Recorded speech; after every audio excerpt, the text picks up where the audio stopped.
안녕하세요. 반갑습니다. 여러분과 함께 재밌는 사진 세상을 만들어갈 이한입니다. 이번에 제가 유튜브를 준비를 하면서 많은 장비를 준비를 하게 되었는데요. 미러리스 카메라, 렌즈, 그리고 레코딩 모니터, 그리고 무슨 마이크, 그 외에도 다양한 영상 액세서리들을 준비를 하게 되었는데 그 중에서 ND 필터와 가변 ND 필터의 선택에 있어서 고심을 하게 됩니다. 즉 화질이냐 혹은 편의성이냐. 저는 1인 크리에이터라서 아무래도 화질보다는 편의성에 더 비중을 두게 되었고요. 그래서 해외 정보를 통해서 벤노 가변 ND 필터를 선택을 하게 되었고 해외 직구로 120불대에 좀 저렴하게 그나마 구입을 하게 되었습니다. 그리고 영상 제작을 하기 위해서는 아무래도 그 장비에 대한 특성이라든가 성능에 대해서 잘 숙지를 하고 있어야지만 실제 작업에서, 영상이든 사진 작업에서 제대로 활용을 할 수 있기 때문에 이번에 테스트를 하게 되었는데요. 이 가변 ND 필터는 태생적인 이유 때문에 몇 가지의 치명적인 결함을 가지고 있습니다. 대체적으로 알려져 있기로 첫째 샤프니스, 두 번째 콘트라스트, 세 번째 컬러 시프트, 네 번째 보케, 그리고 거기에 플러스로 이 제품의 스펙에 대해서 테스트를 진행을 할 겁니다. 여러분들과 함께 이 벤노 가변 ND 필터가 어떠한 성능을 보여줄지 한번 보시죠.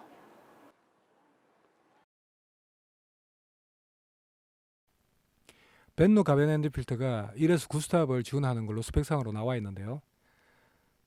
탐론 287로 조리개 팔로 테스트 해본 결과 1.3에서 8스탑에 못 미치는 결과값을 보여줍니다. 물론 캐논 85mm 1.2L 렌즈 같은 경우에는 9스탑이 구현이 가능합니다.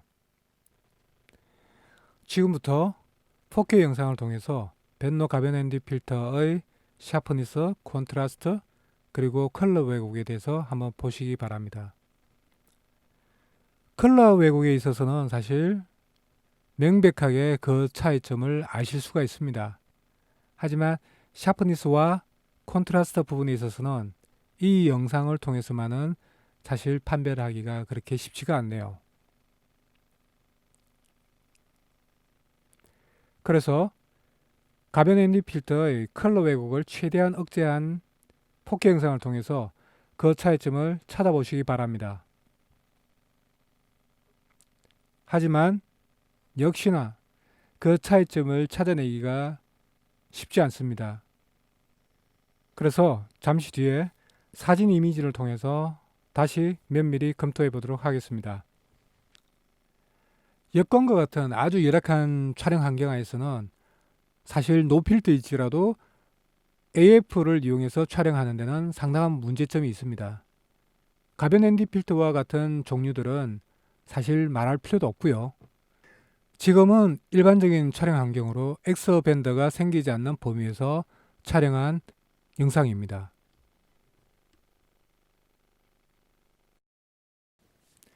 지금 노필터 상태에서의 깨끗한 포케를 보고 계시는데요. 가변 ND 필터 포케의 특징인 그 망 형상의 포케가 지금 보시는 것처럼 망이 뚜렷하지도 않고 그리고 상당히 세밀하고 부드럽죠.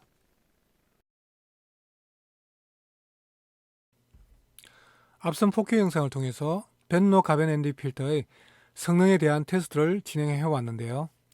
컬러 시프트와 보케를 제외한 샤프니스와 콘트라스트 부분에 있어서는 그 차이점을 찾아낼 수가 없었습니다. 그래서 라우 사진 이미지를 통해서 보다 더 면밀하게 그 차이점을 찾아보도록 하겠습니다. 산봉우리에 있는 바위의 질감을 비교를 해보면은 그 차이점을 식별하기가 쉽지 않습니다. 콘트라스트 부분에 있어서도 역시나 그렇고요. 그리고 능선의 경계면을 보더라도 두 화면에서 그 차이점을 찾아내기가 어렵습니다. 저의 윤곽에서도 그렇고요. 여기와 여기 그리고 여기를 보시더라도 디테일의 차이점을 찾아내기가 어렵네요. 여기와 여기 그리고 여기를 한번 보시기 바랍니다. 역시나 동일하게 그 차이점을 찾아내기가 어렵습니다. 맨 가장자리의 자동차의 형태 그리고 측벽의 질감 그리고 바위의 질감을 보더라도 역시나 그 차이점을 확인할 수가 없었습니다. 그래서 다른 이미지를 통해서 다시 한번 비교를 하도록 하겠습니다.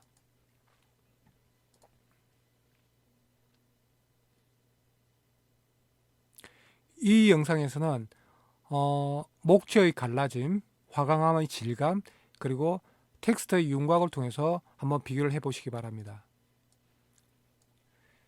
목재의 갈라짐이 비교하기에 좋은 대상이 될 텐데 역시나 여기서도 그 차이점이 뚜렷하게 보이지가 않습니다.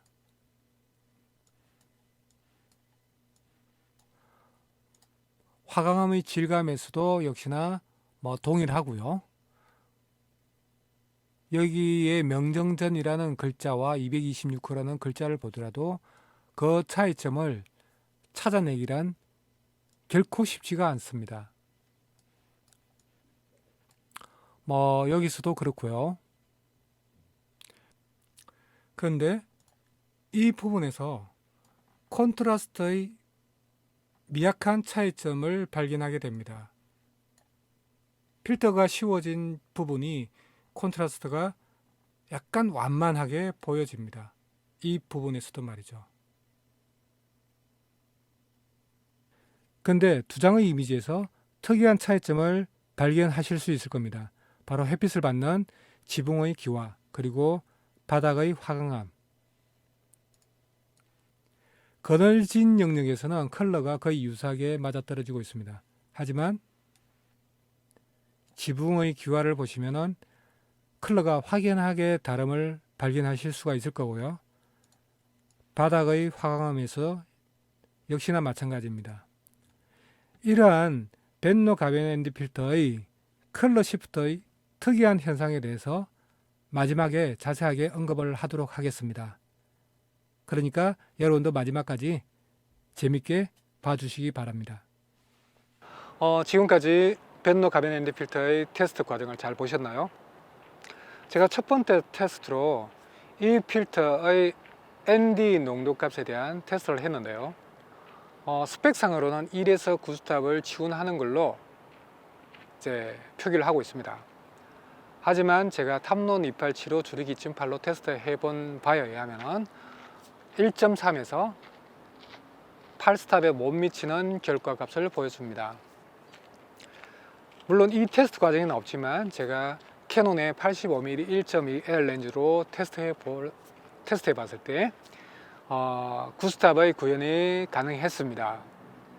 준망원 렌즈죠. 네, 많은 사람들에게 알려져 있는 것처럼 역시나 이 필터도 광각과 망원의 스펙이 차이가 납니다. 근데 이 회사에서는 왜 1에서 9스탑이라고 정보를 제공하고 있을까요? 물론 어디에 작은 문구로 그러한 차이가 있다고 표현을 했을런지는 모르겠습니다. 왜 그랬을까요? 쉽습니다. 신뢰라는 것은 고객에게 얼마나 정확하게 정보를 제공하느냐가 중요합니다. 특히나 사진 분야에서는 말이죠. 이 벤노라는 회사가 고객으로부터 신뢰를 얻고 기업이 발전하기 위해서는 많은 업체들이 스펙 놀이를 한다고 할지라도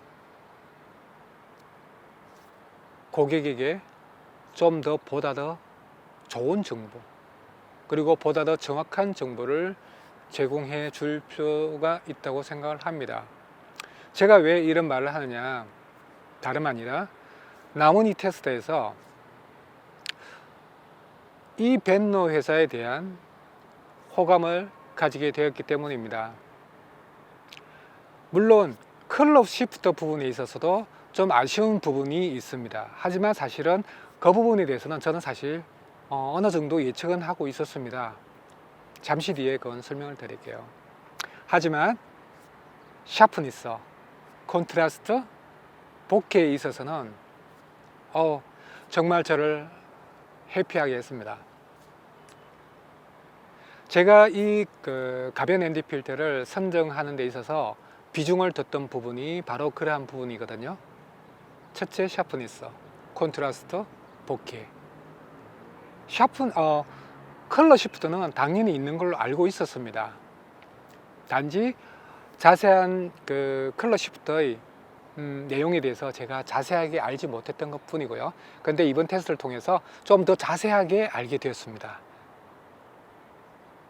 제가 왜 미소를 지을까요?